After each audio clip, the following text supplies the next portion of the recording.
바울은 이제 전도 후기에 예루살렘에서 체포당했습니다. 로마 군인들의 영내로 이제 끌려가기 전에 층대 위에서 사람들에게 간증을 했어요. 자기가 어떻게 해서 예수를 믿고 이렇게 전도인이 된지를 말했는데 그 일은 사도행전 22장에 기록되어 있습니다. 거기서 바울은 자기는 주님으로부터 떠나가라, 내가 너를 멀리 이방인에게 보내리라, 이렇게 하는 말씀을 들었다고 사람들 앞에서 말했습니다. 자신을 이방인의 사도라고 고백하면서 이방인 선교에 힘쓴 바울이 없었다면은 기독교는요, 유대인이라는 울타리를 넘지 못했을 가능성이 있어요. 거의 그것이 확실해요. 지리적으로도 팔레스타인, 예루살렘을 중심으로 팔레스타인, 거기를 벗어나지 못했을 가능성이 아주 큽니다. 기독교가 그저 하나의 민족 종교, 유대인들의 민족 종교, 그 다음에 지역 종교가 되었을 그럴 가능성이 아주 높습니다. 우리나라에 대종교라는 종교가 있지요. 단군을 믿는 종교입니다. 그래서 처음에는 이름도 단군교였다고 그래요. 우리나라에만 있어요. 바울의 노력이 없었다면 기독교도 그렇게 되었을지 모릅니다. 로마서는 이방인의 사도인 바울의 목소리를 가장 생생하게 우리에게 들려주고 있는 귀한 성경이에요. 유대인들 내세우는 것이 많았어요. 우선 율법을 의지하고 하나님을 자랑했어요. 17절 다시 보세요. 유대인이라 불리는 내가 율법을 의지하며 하나님을 자랑하며. 건물은 이 기초가 중요하죠. 또 이 기둥도 중요합니다. 율법이라는 것은 유대인들의 기초고 기둥이나 마찬가지였어요. 우리는 율법의 교훈을 받아 하나님의 뜻을 잘하라 그랬어요. 우리는 율법을 가지고 지극히 선한 것을 분간해 그랬는데요. 지극히 선한 것을 분간한다는 것은 옳고 그른 것을 분간한다는 그런 뜻입니다. 18절에 그것이 잘 기록되어 있죠. 우리는 맹인의 길을 인도하는 사람들이고 어둠에 있는 자들의 빛이야 그랬어요. 19절에 잘 기록되어 있죠. 우리는 율법에 있는 지식과 진리의 모본을 가진 자로서 어리석은 자의 교사요 어린아이의 선생이라고 스스로 믿었습니다. 20절에 잘 기록됐어요. 그런데요, 실제 생활은 어땠을까요? 21절 이하에 잘 나타나 있습니다. 다른 사람을 가르치면서 자신은 가르치지 않는 유대인들이 많았습니다. 뭘 가르치려면은 자기가 먼저 모범을 보여야 되잖아요. 근데 그렇지 못한 유대인들이 많았어요. 도둑질하지 말라 선포하면서 자신은 도둑질하는 유대인들이 많았어요. 가늠하지 말라고 하면서 자신은 가늠하는 유대인들이 많았습니다. 요한복음 8장을 보면 그걸 잘 알 수 있어요. 서기관들과 바리새인들이 음행 중에 잡힌 여자를 예수님께 끌고 온 일이 기록되어 있는데요. 서기관들과 바리새인들, 유대인 가운데 유대인이라고 할 수 있는 사람들입니다. 그들은 모세의 율법에 이러한 여자를 돌로 치라 이렇게 명했는데 선생은 어떻게 말하겠습니까? 그렇게 물었어요. 예수님을 궁지에 몰아넣기 위한 그런 질문이었어요. 그렇게 하지 마세요. 그러면 왜 모세의 말을 어기려는 겁니까? 그렇게 하세요. 그러면은 당신은 사랑을 말하면서 그게 뭡니까? 이렇게 예수님을 궁지에 몰아넣으려는 그런 질문이었는데 예수님이 무엇이라고 하셨죠? 너희 중에 죄 없는 자가 먼저 돌로 치라 그랬어요. 어떻게 됐죠? 요한복음 8장 9절을 보면 그들이 이 말씀을 듣고 양심의 가책을 느껴 어른으로 시작하여 젊은이까지 하나씩 나가고 오직 예수와 그 가운데 있는 여자만 남았더라 그렇게 기록되어 있습니다. 뭘 알려줘요? 그들 가운데 가늠한 사람들이 많았다. 아니 그렇게 그냥 이렇게 잡아가지고 온 서기관과 바리새인들 아마 다 그냥 가늠을 한 사람들인 것 같아요. 그러니까 다 그냥 사라져 버렸겠죠. 유대인들 가운데는 우상을 가증히 여기면서 신전의 물건을 도둑질하는 그런 사람들이 많았어요. 율법을 자랑하면서 율법을 범함으로써 하나님을 욕되게 하는 유대인들이 많았어요. 바울은 이런 유대인들을 무엇이라고 불렀습니까? 28절에 답이 있어요. 그래요. 표면적 유대인이라고 불렀습니다. 무릇 표면적 유대인이 아니요 표면적 육신의 할례가 아니니라. 표준 세번역 개정판 그 성경을 찾아보니까는 이 표면적 유대인을 겉모양으로 유대인 이렇게 번역한 것을 볼 수 있었어요. 영어 성경을 보니까 like a Jew, 유대인을 영어로 Jew라고 그러죠. like a Jew 그렇게 되어 있어요. 한문 성경을 보니까 외면적 유대인이라고 그렇게 되어 있어요. 표면적 유대인 한마디로 해서 껍데기만 유대인 그런 뜻입니다. 그 사람들이 많이 쓰는 말 가운데 무늬만 무엇 그런 말이 있는데요. 표면적 유대인, 무늬만 유대인 뭐 이렇게 부를 수 있을 것이에요. 이 표면적 유대인이란 말을 들으면서요. 바울은 겉으로만 유대인인 것을 내세우는 유대인들을 그렇게 불렀구나. 거기 아는 데서 그쳐서는 안 됩니다. 그건 성숙한 일이 아니에요. 나는 표면적 성도가 아닌가 한번 살펴보아야 됩니다. 나는 표면적 성도가 아닌가. 사람들이 우리를 부르는 이름이 많이 있죠. 우선 교인이라고 그렇게 부릅니다. 기독교인, 그걸 영어로 바꿔서 크리스천, 그리스도인 이렇게 부르기도 합니다. 좀 이렇게 낮춰서 좋지 않게 말할 땐 뭐라고 불러요? 예수쟁이 그렇게 말하기도 하죠. 예전엔 천작쟁이라고도 이렇게 했습니다. 이 천작쟁이란 말은 문학 작품 가운데 이렇게 좀 나오긴 하는데 사전에는 올라와 있질 않아요. 이 말이 어떻게 생겼나? 정확하게는 알 수 없는데 제가 짐작하기는 천주교가 들어올 무렵에 하나님을 천주라고 그랬는데 천주를 믿는 건 나쁜 짓이다. 그래가지고 천주학이라는 말이 생겼어요. 그래서 이 교회를 갖다가 천잡당이라고 불렀고, 예수 믿는 걸 천작질한다고 불렀고, 그다음에 예수 믿는 사람들 천작쟁이라고 이렇게 부른 것이 아닌가 저는 그렇게 생각하고 있는데요. 그런데 우리의 이름 가운데 성도가 있어요. 성도, 성스러울 성, 무리도, 성스러운 무리. 이 아주 격이 높은 말이에요. 국어사전에서 성도를 찾아보니까는 기독교 신자를 높여 부르는 말 이렇게 분류되어 있어요. 여러분, 나는 성도다 이런 인식을 가지고 있는 것이 좋아요. 바울은 로마서 1장 7절에서 로마에서 하나님의 사랑하심을 받고 성도로 부르심을 받은 모든 자에게 하나님 우리 아버지와 주 예수 그리스도로부터 은혜와 평강이 있기를 원하노라 그렇게 말하고 있는데, 로마의 성도들만 성도가 아닙니다. 용산교회 성도들 여러분과 저도 성도입니다. 나는 성도다 이런 인식을 가지고 있는 것이 좋은데요.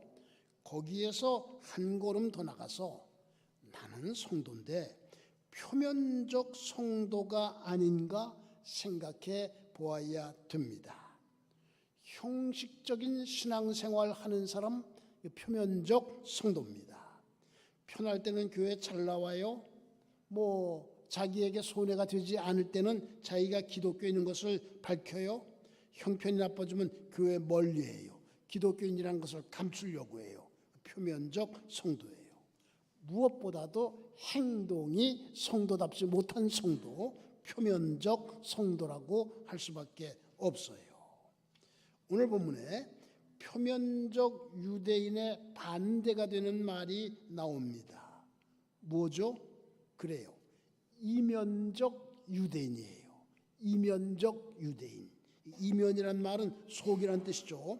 29절의 앞부분 오직 이면적 유대인이 유대인이며, 이면적 유대인 다시 이렇게 표준 세번역 개정판 성경을 찾아봤어요. 속이 유대인인 사람, 속이 유대인인 사람 이렇게 번역되어 있어요. 영어 사전경 찾아봤어요. Real Jew, real 참다운, real Jew 이렇게 번역되어 있어요. 알기 쉽게 말해서 그 진짜 유대인이란 뜻입니다. 나는 이면적 성도인가? 그것도 한번 생각해 봐야 됩니다. 엊그제 국민일보 종교면을 읽다가 찐 성도란 말이 나오는 걸 봤습니다. 여러분 혹시 알고 있었어요? 찐 성도란 말? 저는 처음 봤어요. 이게 뭔가 다른 데서는 어떻게 쓰이나 인터넷을 검색해 봤더니 그거 많이 쓰고 있더라고요. 어느 목사님이 올해 1월에 찐 성도가 되게 하소서 이런 제목으로 하신 설교도 인터넷에 올라와 있고, 찐 성도 뭘까? 진짜 성도를 줄여서 찐 성도라고 하는 것 아닐까? 그렇겠죠.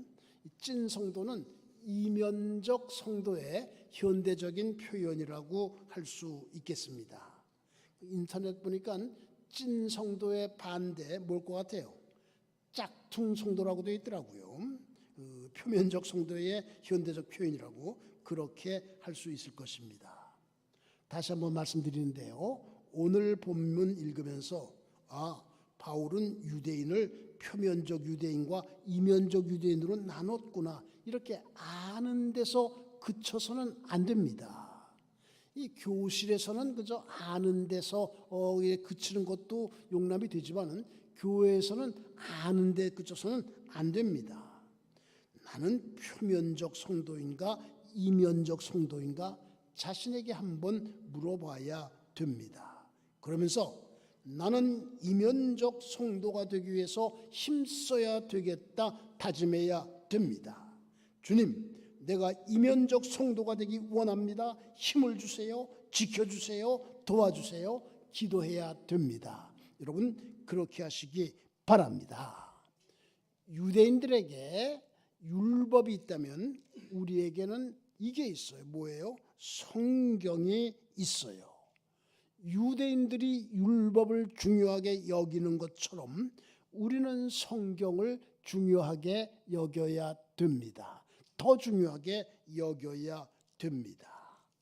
여기 본문을 보니까 유대인들은 율법을 가지고 하나님의 뜻을 알고 지극히 선한 것을 분간했다고 기록되어 있어요. 우리는 이 성경을 가지고 하나님의 뜻을 알고 옳고 그른 것을 분간해야 됩니다. 우리는 때때로요, 어쩌면 자주 그럴지도 모르겠는데 이게 하나님의 뜻에 맞는 일인가? 하나님의 뜻이 뭔가? 이런 문제와 씨름을 할 때가 있어요. 하나님의 뜻을 아는 것 참 중요한 일인데 하나님의 뜻을 아는 방법은 여러 가지가 있습니다. 여러분 사도 바울이 이렇게 2차 전도 여행 때 아시아 쪽으로 가서 이렇게 전도를 하려고 그랬어요. 근데 길이 막혔어요. 고심을 하다가 마게도냐 사람의 환상을 보죠. 마게도냐 사람 하나가 서가지고 마게도냐로 건너와서 우리를 도우라 하는 그런 환상을 봅니다. 하나님이 저 사람들에게 복음을 전하라고 우리를 부르셨구나 인정하고 마게도냐로 떠났어요. 사도행전 16장에 기록되어 있는데 바울은 그 환상을 보고서 이렇게 하나님의 뜻을 이렇게 확신하고서 이제 유럽 선교 방향을 돌이켜서 그렇게 시작을 하죠. 여러분 하나님의 뜻을 아는 그 방법 가운데 하나가 성경을 집중적으로 읽는 가운데 강하게 마음에 와닿는 말씀을 하나님의 뜻으로 받아들이는 거예요. 김진홍 목사님을 여러분 많이들 아실 겁니다. 1970년대 초에 신학교를 졸업하고서 젊은 시절에 저 한양대학교 뒤쪽 송정동이라고 청계천변인데 거기에 그때 시골에서 올라온 가난한 사람들이 많이 살고 있었어요. 거기에 교회를 세우고 교회 이름을 활빈교회라고 가난한 사람들을 살리는 교회. 이제 빈민선교 시작했어요. 여자 교인 한 사람이 아파서 병원으로 갔는데 병원에서 숨을 거뒀어요. 그래서 병원에서 그 여자 교인의 시신을 등에 업고서 교회로 돌아오는데 귀와 가슴과 영혼에 세미하게 들려오는 소리가 있었다고 그래요. 내 등에 엎여 있는 죽은 그 여인이 십자가에 죽은 나 예수다. 김진홍 목사님 그때는 전도사 때인데 그 소스라치게 놀라서 죽은 여인 곁에 무릎을 꿇었다고 그래요. 그리고 절하면서 이렇게 말했다고 그래요. 예수님, 나의 주인 되시는 예수님 알겠습니다. 예수님을 잘 모시지 못해 죄송합니다. 앞으로 잘 모시겠습니다. 가난한 사람들을 위해서 더욱 힘써 일하겠다는 그런 그 다짐이죠. 그리고 그 성동교 다리 위에 가로등 불빛 아래서 성경을 펼쳐서 시편 57편 7절과 8절을 찾아 읽었다고 그래요. 하나님이여 내 마음이 확정되고 내 마음이 확정되었사오니 내가 노래하고 내가 찬송하리로다. 내 영광아 깰지어다. 비파야 수금아 깰지어다. 내가 새벽을 깨우리로다. 내가 새벽을 깨우리로다. 김진홍 목사님은 그 자리에서 무릎을 꿇은 채 쏟아지는 눈물을 훔치면서 이런 어두운 역사에서 새벽을 깨우는 일꾼이 되겠습니다. 서럽고 슬픈 영혼들을 위해서 희망의 새벽을 깨우는 그리스도 되겠습니다. 기도했다고 그래요. 그 후로 새벽을 깨우리로다. 이게 자신을 향한 하나님의 뜻을 확신하고 자기의 사명으로 내 삶의 목표로 살아가야 될 이유로 삼고 힘있게 일했습니다. 은퇴를 한 뒤 저보다 3살 많은데요. 동두천에 그 둘의 수도원을 세웠어요. 지금 이제 80대인데 그 쉬지 않고 일하고 있어요. 오래전에 한 40년 전쯤 됐어요. 그 청계천에서 일하던 이야기를 담아서 책을 냈는데 제목을 그 새벽을 깨우리로다 그랬습니다. 우리나라에서 먼저 나오지 못하고 일본에서 먼저 나왔어요. 그때 우리나라에선 뭐 그렇게 가난한 사람들의 이야기 뭐 그런 거 이렇게 내고 그러는 거 많이 규제하고 그럴 텐데 지금까지 120세 찍은 책이 다 팔려서 다시 찍고 그래서 120번을 찍었다고 그런 그 기록을 봤어요. 여러분 성경을 통해서 유대인들은 율법을 통해서 그랬는데 우리는 성경을 통해서 나를 향한 하나님의 뜻을 파악하고 그 말씀에 따라서 힘쓰시기 바랍니다. 그것이 이면적 성도의 삶이에요. 유대인들은 할례를 받았습니다. 창세기 17장 보면은 아브라함이 99살 때 하나님으로부터 할례에 대한 명령 받은 것이 기록되어 있어요. 조금 긴데요. 너희 중 남자는 다 할례를 받으라. 이것이 나와 너희 후손 사이에 지킬 내 언약이니라. 너희는 표피를 베어라. 이것이 나와 너희 사이에 언약의 표징이니라. 너희의 대대로 모든 남자는 집에서 난 자나 또는 너희 자손이 아니라 이방 사람에게서 돈으로 산 자를 막론하고 난 지 8일 만에 할례를 받을 것이라. 너희 집에서 난 자든지 너희 돈으로 산 자든지 할례를 받아야 하리니 이에 내 언약이 너희 삶에 있어 영원한 언약이 되려니와 할례를 받지 아니한 남자 곧 그 표피를 베지 아니한 자는 백성 중에서 끊어지리니 그가 내 언약을 배반하였음이니라. 이 말씀이 기록되어 있어요. 유대인들에게 할례가 얼마나 중요한지 잘 가르쳐주는 말씀이에요. 이 말씀대로 할례는 유대인의 표징이 됐어요. 바울도 할례 받았죠. 빌립보서 3장 5절 보면 나는 8일 만에 할례를 받고 이스라엘 족속이요 베냐민 지파요 히브리인 중에 히브리인이요 율법으로는 바리새인이요. 아주 알짜 유대인이었어요. 그렇게 밝히고 있습니다.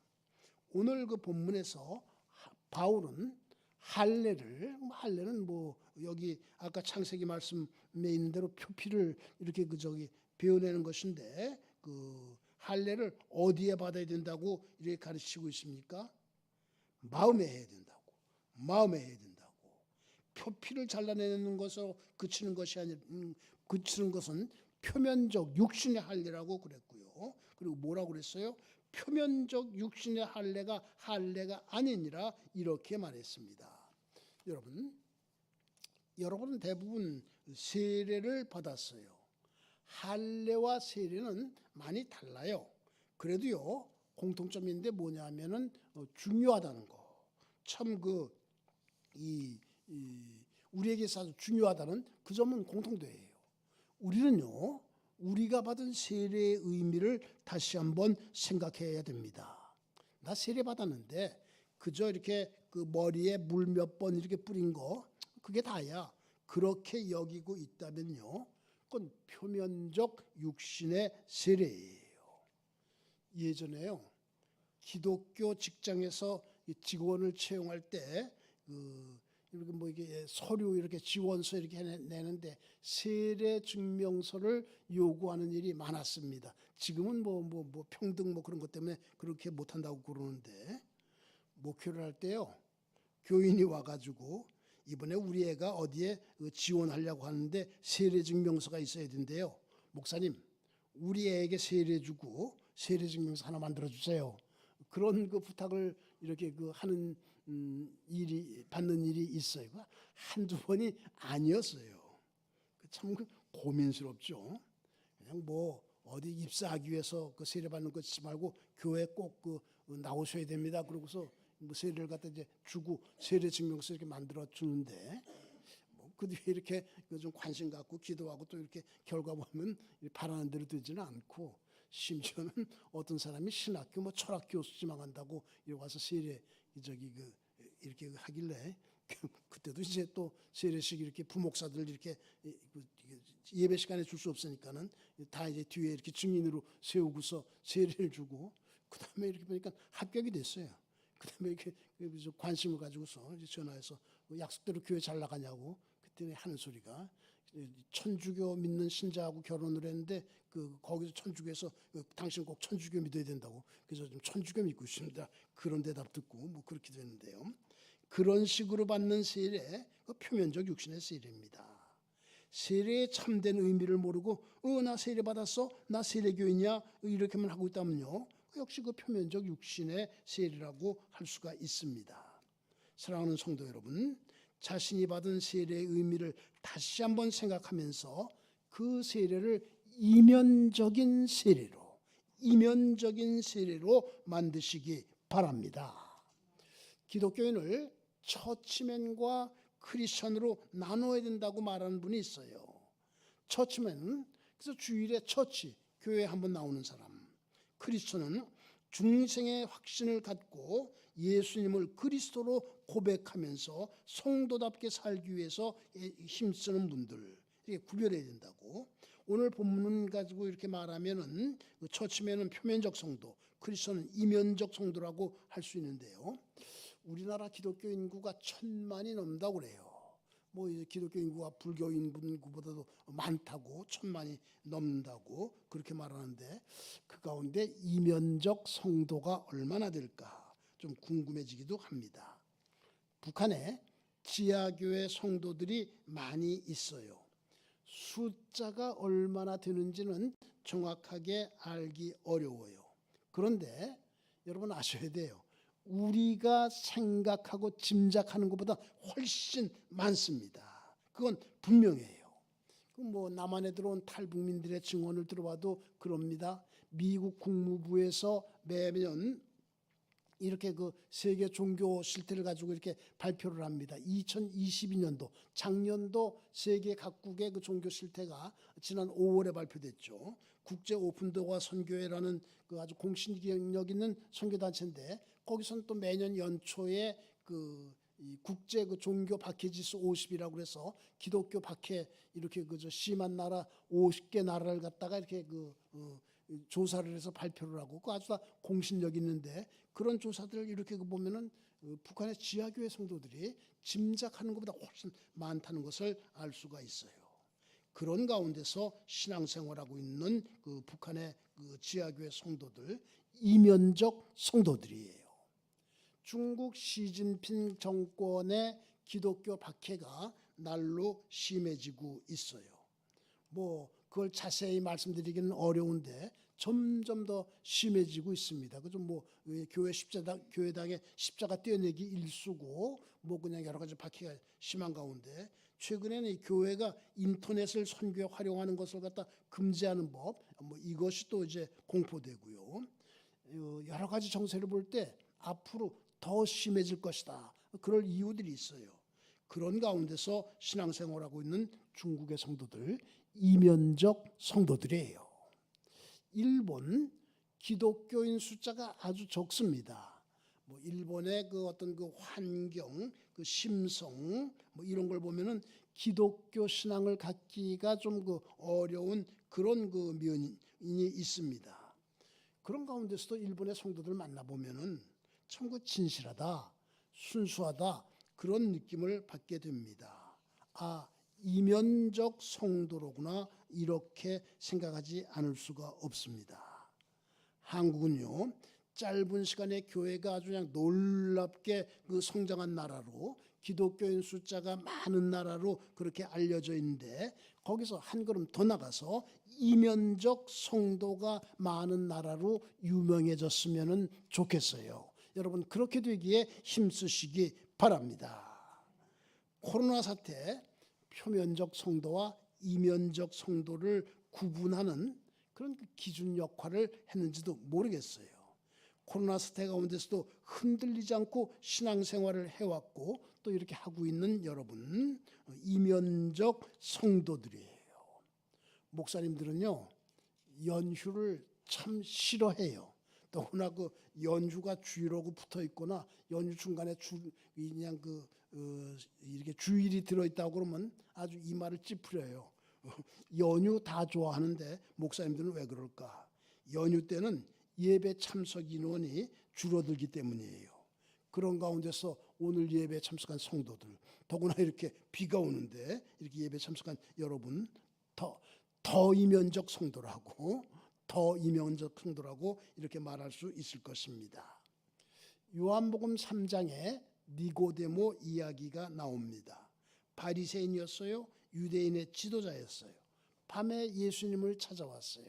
왜 밤에 예수님을 찾아왔을까? 사람들의 눈을 피하기 위해서였겠죠.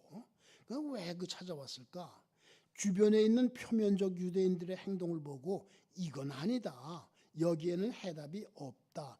그렇게 생각했기 때문에 예수님을 찾아왔을 거예요. 그 니고데모는 예수님과 여러 가지 대화를 나눕니다. 그것이 요한복음 3장에 잘 기록되어 있어요. 그 끝에 어떤 말씀을 듣습니까? 하나님이 세상을 이처럼 사랑하사 독생자를 주셨으니 이는 그를 믿는 자마다 멸망하지 않고 영생을 얻게 하려 하심이라. 복음 중에 복음이라는 이 말씀을 들을 수 있었어요. 니고데모가 밤에 예수님을 찾아온 것은 이면적 유대인이 되기 위한 그런 노력이었다고 할 수가 있을 것입니다. 신자 되기 원합니다라는 찬송이 있어요. 463장 오늘 이제 봉헌 찬송으로 함께 부르게 될 것인데 1절 가사가 신자 되기 원합니다. 진심으로 진심으로 신자 되기 원합니다. 진심으로 진심으로 진심으로 신자 되기 원합니다. 진심으로. 작사자가 밝혀져 있질 않아요. 그저 흑인 영가로 되어 있는데 이 작사자는 아마 기독교인일 것이다. 그러니까 이런 고백을 할 수 있지. 근데 더 깊은 신앙을 갖기를 원해서 진심으로 신자되기 원한다고 이렇게 이 찬송을 했을 것이다. 신자되기 원한다고 간구하며 호소하고 있는 것일 것이다. 이렇게 짐작이 됩니다. 이 찬송의 2절 사랑하기 원합니다란 말, 3절 거룩하기 원합니다란 말, 4절 예수 닮기 원합니다란 말을 반복해서 하고 있습니다. 이면적 성도가 되기 위해서는 더 이면적 성도가 되기 위해서는 우리는 더 사랑하기 위해서 힘써야 됩니다. 더 거룩해지기 위해서 힘써야 됩니다. 예수 닮기 위해서 힘써야 됩니다. 사랑하는 성도 여러분 그렇게 하시기 바랍니다. 이제 말씀 맺습니다. 오늘 본문 2000년 전에 그 기록이야. 그렇게 여기지 말고 오늘 나에게 적용해서 나는 이면적 성도인가 이렇게 물으면서 이면적 성도가 되기 위해서 더 이면적 성도가 되기 위해서 힘쓰는 여러분이 되고 제가 되기를 주님의 이름으로 축원합니다. 기도하시겠습니다. 주님, 저희를 성도로 불러주심을 감사드립니다. 저희들이 표면적 성도가 아니라 이면적 성도가 되기에 힘쓰게 하여 주시옵소서. 바울 사도는 표면적 유대인들을 향해서 하나님의 이름이 너희 때문에 이방인 중에서 모독을 받는다고 하였는데, 오늘날 표면적 성도들 때문에 하나님의 영광이 가루어지는 일이 많은 것을 저희들이 많이 보고 있습니다. 주여, 한국 교회의 이면적 성도들이 더 많아지게 하여 주시옵소서. 용산교회 이면적 성도들의 공동체가 되게 하여 주시옵소서. 오늘 강림하신 성령님, 저희들이 이면적 성도가 되는 일을 도와주시옵소서. 예수님의 이름으로